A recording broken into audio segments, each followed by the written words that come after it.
अन्य समाचार पर नजर करिए तो शाळाમાં આરોગ્યની તપાસના ચિંતાજનક આંકડા સામે આવ્યા છે। બાળકોમાં વધતી આંખની સમસ્યા। બાળકોમાં મોબાઈલનો વધુ ઉપયોગના આંખની સમસ્યામાં સતત વધારો થઈ રહ્યો છે। મહેસાણા જિલ્લામાં શાળા આરોગ્ય તપાસમાં ચિંતાજનક આંકડાઓ સામે આવ્યા।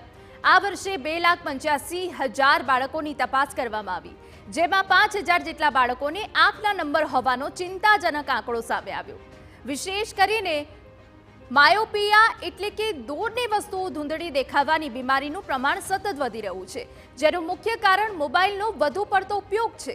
બાળકોમાં મોબાઈલની લતના કારણે ઘરની બહાર નીકળવાનું પ્રમાણ પણ ઓછું થઈ ગયું છે, જેના કારણે આંખની સમસ્યા વધી રહી છે।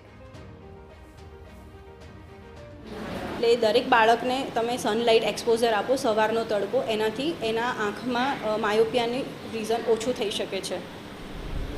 પ્લસ આઉટડોર એક્ટિવિટી, અત્યારના બાળકો કોવિડ-19 પછી મોસ્ટલી ઇન્ડોર એક્ટિવિટીમાં જ માને છે અને બહાર જતાં ઓછું થઈ ગયા છે। દરેક બાળકે 1 થી 2 કલાક જેટલું બહાર આઉટડોર એક્ટિવિટી કરવી જોઈએ, એટલે એ લોકો દૂરનું જોશે, એના કારણે એમના આઈબોલનો શેપ બદલાશે અને એ લોકોને આમાં માયોપિયા થવાના ચાન્સીસ ઓછા થઈ જશે।